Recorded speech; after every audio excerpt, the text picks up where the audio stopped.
Hi everyone, welcome back to WHU TV. It's nice to see you. I hope you're keeping well and having a good end to your weekend stroke start of your week, depending on when you're watching this. Guys, here are the full-time thoughts of West Ham 1, Nottingham Forest 2. As always, guys, this video is sponsored by the channel sponsor, 3retro.com. Please click the link in the description below that will take you directly through to the West Ham section of their website. And as you can see from the icon that's up here, there's also some retro track jackets, polo shirts, sweatshirts and t-shirts made by Admiral and Umbro in the claret and blue, so go check those out as well. Any purchases you make through the link in the description below, the commission that the channel would normally be getting, as I always say, I'll be sending on to the charity Iron Supporting Food Banks. They're based in the Newham area and they're helping those in the Newham area and the Essex County and further afield for that matter, as they're currently supporting close to, if not over 90 separate food banks by the time of this recording. So guys, go grab yourself a really nice retro shirt. You'll be saving yourself a few quid in comparison to the club shop, and you'll be helping those that are less fortunate than you and I. But if you want to make a donation directly to the charity, but you don't want to make an affiliate link purchase, that's perfectly fine. There is their Just Give and Fund link in the description below. So £1, £2, £5, whatever you can afford, guys. Believe me, every penny helps. So as always, guys, let's start off by talking about the team sheets. Unchanged since the Man United game. So Areola keeping his place in goal, regardless of everybody wanting to see Fabianski, because they're the last home game of the season before he leaves on a free. With a back three of Todibo, Kilman and Creswell.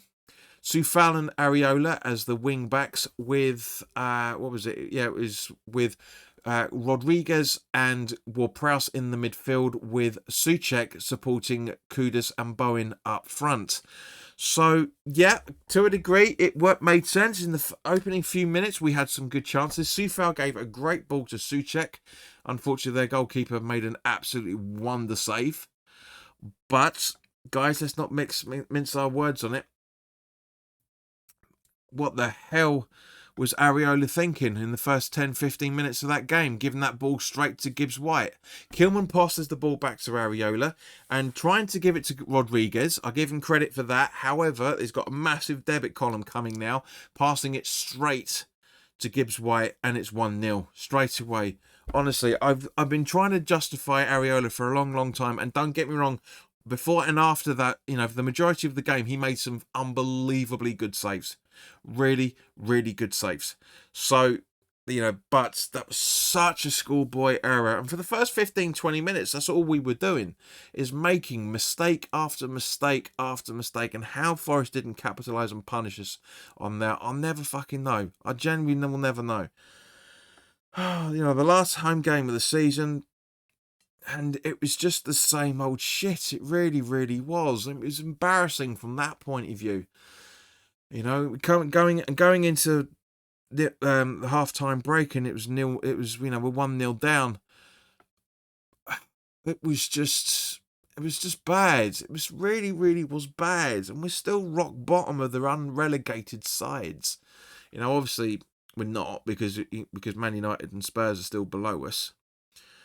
But it just feels like we're in the relegation scrap, and when we're not, because we know it's all been. But that's how the first half went. Second half was better. No changes from either manager, as well, for that matter. No changes. I was very surprised at that. But where was it? Let's have a look at the time schedule. So yeah, okay. So on the 57th, 58th minute, right, going into the 59th minute, 4 changes made by Graham Potter. Creswell for Alvarez makes total sense. Paquetá for Rodriguez makes kind of sense. Soler for Ward-Prowse makes sense. And Fulcock for Souček makes sense. Although, yeah. And then, literally about 20 minutes later, Gilham comes on for Kudus. But we still made a bad rod for ourselves. You know, it was a free kick for the second goal. Good ball from Elanga up to Milinkovic. Live, it looked like it went straight into the back of the net from Elanga, and it was even awarded to Elanga from the commentator. You know, you know what I'm talking about. And it was obviously subsequently confirmed as Milinkovic, because on the replay it shows that he does actually take a quite a deflective touch to it, and it goes in the back of the net. It's 2-1. But what I will say, and the biggest worry about this, was the fucking officials. They're not the reason why we lost this game. As I say, if Forest's goalkeeper hadn't made such a good save, and if Ariel hadn't made a good save, Forest would have come out on top of this anyway. They generally would have done. But it would have been maybe like 3-2 or something like that to Forest. It really would have been. It would have been a cracker to watch. And I'm sure from a neutral's point of view, it was good football to watch. However, Forest players diving left, right and centre. Samuel Barrett making his debut, I guess, as referee. Fucking shocking. Akil Howson down the left-hand side. Lazy. I mean, we talked about this in the preview in terms of, obviously the Tawayo Awani late injury because of the late offside calls. Howson at one point was like putting the offside flag up 3 or 4 moves later. It was ridiculously bad. Shit officials. And they were so bad that all home and away fans were singing at the referee, "You're not fit to referee." The Forest fans, massive respect for them for doing that. They were well up on the game, and they were joining in just not to see. Apparently Barrett was only promoted to the Premier League refereeing duties in January, and you can fucking see why. Poor, absolutely poor. The VAR decision on the second goal took just over 4 minutes. It's not good enough.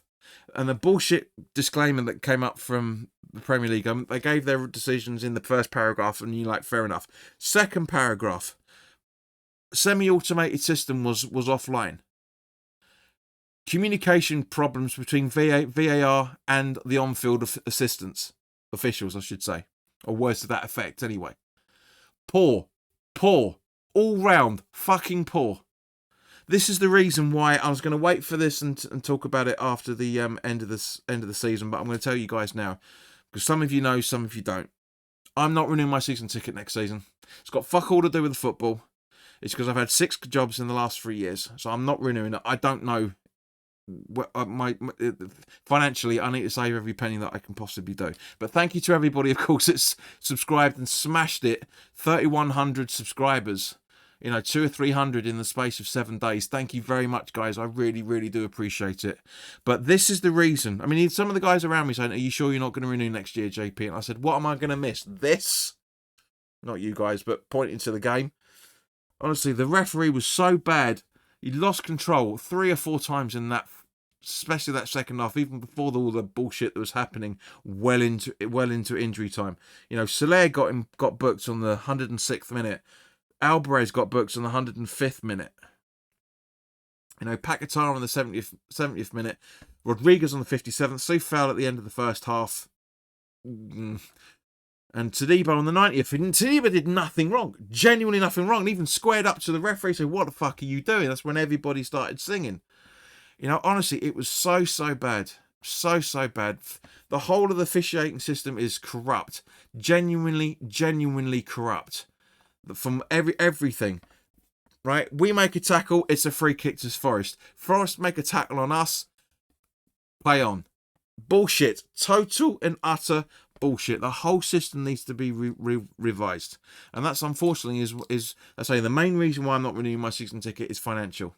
Yeah, but I can't be doing with this. The Premier League is dying. It really fucking is. I've got referees that are too fucking lazy to make their own decisions and aren't strong enough when they're called upon to do their own decisions. Not experienced enough. Not trying to make the game flow like it is. VAR taking longer and longer for the most stupidest reasons. Guys, the game is dead. It genuinely is dead.